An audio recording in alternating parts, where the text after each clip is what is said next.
How to get work done from a low skill employ. अगर आपके पास लो skill के employ है और वो रिजल्ट नहीं दे रहे हैं, तो आपको 4 स्टेप का एक फॉर्मूला दे रहा हूं, जिससे आप इस वाली प्रॉब्लम को रिजॉल्व कर सकते हैं। हमारी अप्रोच ये होती है कि सबसे पहले कि जब कोई किसी एम्प्लॉय ने काम नहीं करा, तो ये कह देना कि भाई ये एम्प्लॉय हमारा काम नहीं कर रहा है, बेकार है। हम लोग बिजनेस ओनर है, बहुत आसानी से बहुत आराम से ये वाली बात कह सकते हैं, कोई आके हमसे कुछ कहने नहीं वाला है। लेकिन अगर आप इस प्रॉब्लम को रियल लेवल पे सॉल्व करना चाहते हैं, तो ये 4 स्टेप का फॉर्मूला को आपको अप्लाई करना है। सबसे पहला स्टेप है, अगर आपका एम्प्लॉय आपको रिजल्ट नहीं दे रहा है जैसा आप चाहते हैं, तो सबसे पहले क्वेश्चन ये वाला उठना चाहिए। आप ये देखिए कि क्या इसके पास स्किल सेट है। जो भी काम आप उससे करवाने की कोशिश कर रहे हो, क्या उसके पास स्किल सेट है। और आपको यह पता चलेगा कि इस एम्प्लॉय को काम आता है कि नहीं आता है। इस चीज से आप पता लगा सकते हैं कि वो आदमी आपके आके आपसे पूछता है। जैसे मान लीजिए मैन्युफैक्चरिंग की बात कर लेते हैं एग्जांपल के लिए। तो आपका प्रोडक्शन का मैनेजर या सुपरवाइजर आता है, कहता है कि सर आज लेबर नहीं आई। अगर आपको इस वाली चीज का आंसर देना पड़ रहा है, इसका मतलब उस आदमी को यह नहीं पता कि लेबर जब एब्सेंट होती है, तो लेबर का इंतजाम कैसे करना है, उस प्रॉब्लम को कैसे सॉल्व करना है। हमारी अप्रोच इसमें यह होती है कि हम उसकी वो प्रॉब्लम सॉल्व कर देते हैं और उसे कह देते हैं कि यार ये प्रॉब्लम सॉल्व नहीं कर पाएगा, और उसे बिल्ड नहीं करते हैं। हमें उसे बिल्ड करना पड़ेगा वहां पे। और बिल्ड करने के लिए हमें क्या करना पड़ेगा, यह सोचना पड़ेगा कि यार कौन सी स्किल ऐसी है जो इसके पास नहीं है।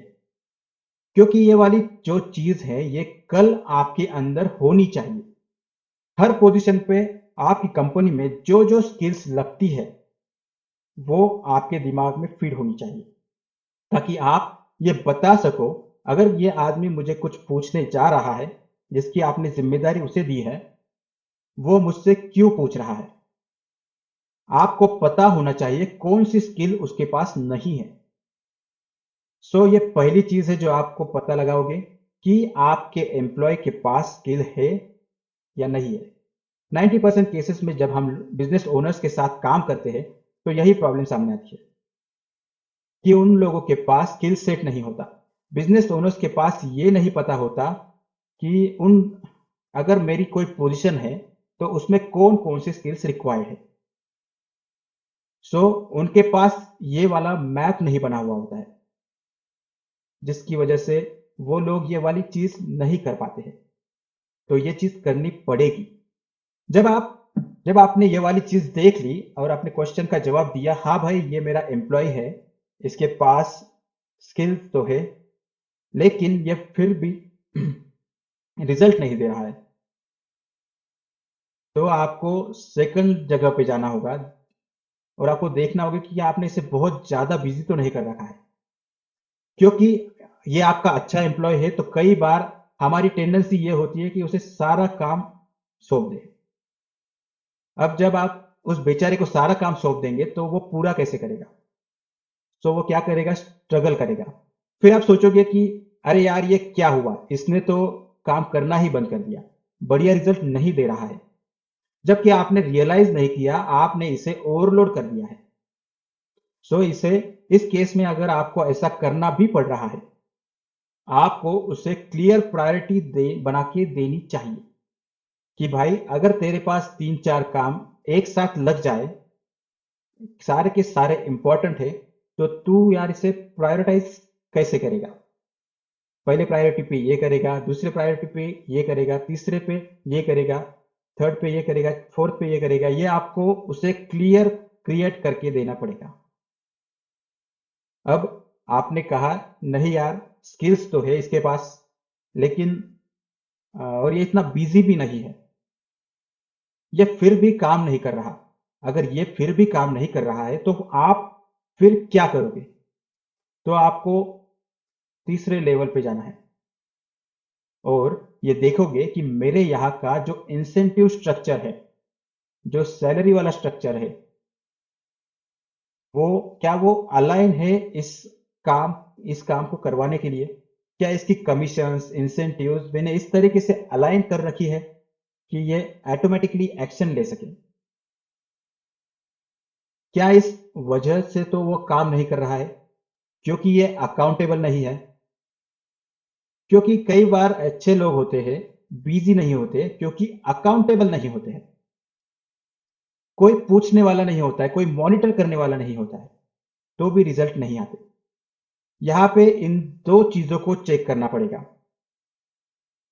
पहला वाला इंसेंटिवाइजेशन का स्ट्रक्चर और दूसरा मॉनिटरिंग का स्ट्रक्चर मौजूद है या नहीं है, ताकि उसे पता रहे कि हाँ यार मुझे देखा जा रहा है। क्योंकि ये चीज लोगों को चाहिए होती है, धक्का, आगे बढ़ने के लिए पुश करना। अब आपने 3 कंडीशंस देख ली। पहली, भाई स्किल्स भी है इसके पास, ये बिजी भी नहीं है, और आपने एक इंसेंटिव भी अलाइन करके रखे हैं, और चौथा मॉनिटरिंग भी हो रही है, इसकी मॉनिटरिंग भी हो रही है, फिर भी रिजल्ट नहीं आ रहे, तो फिर आप चौथे चौथे स्टेप पर जाओगे और ये सोचोगे कि यार ये काम क्यों नहीं कर रहा है।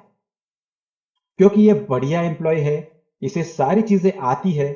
फिर आप जाके उसके साथ बैठोगे, उससे साथ डिस्कशन करोगे और प्यार मोहब्बत में उससे बात करोगे और पूछोगे, भाई मुझे बता दिक्कत क्या है? तेरे पास स्किल्स भी है, तू बिजी भी नहीं है, तो जरूर वो किसी ना किसी इश्यू से जूझ रहा होगा। आपने उसके साथ बात करी, उसने अपना इश्यू बताया है, एक बार बताया है, आपने क्या चल रहा है, क्या है उसमें, आपने उसको देख लिया और फिर आगे बढ़े। फिर आपने 2-3 बार ऐसा करा, इसको रिपीट किया, 2-3 बार आप देख रहे हो उसकी ये इश्यू कंटिन्यू चल रहे हैं, बढ़ रहे, बहुत टाइम से चल रहे हैं, तब जाए उसका टाइम आ गया होगा कि आप उसे निकाल दो। लेकिन जब तक आपने पहले 3 कंडीशंस क्वालिफाई नहीं करी है कि इसके पास स्किल्स है, ये बिजी नहीं है और इसके इंसेंटिव्स भी अलाइन है, तब तक आप लोगों को ये नहीं कह सकते कि ये काम नहीं कर रहा है। यहां पे आपके सिस्टम में कमी है। आप ये सोचोगे कि ये आदमी चला जाएगा, नया आदमी आ जाएगा और वो काम कर लेगा, वो भी स्ट्रगल करेगा, क्योंकि आपका सिस्टम एनेबल नहीं कर रहा है उन लोगों को काम करने के लिए। इसीलिए ये वाले 4 स्टेप्स का फॉर्मूले क्या है, आपको फॉलो करना है, बहुत जरूरी है ये फॉलो करना। अगर आप इस फॉर्मूले को इस्तेमाल करेंगे, आपको निश्चित ही रिजल्ट मिलेंगे। अगर आपको ये वाला वीडियो अच्छा लगा हो तो प्लीज इसे लाइक करिए, सब्सक्राइब करिए और बाकी लोगों के साथ शेयर करिए, ताकि आप हमारे साथ जुड़े रहिए। मेरे अगले वीडियो तक के लिए आप सबको बहुत बहुत नमस्कार और धन्यवाद।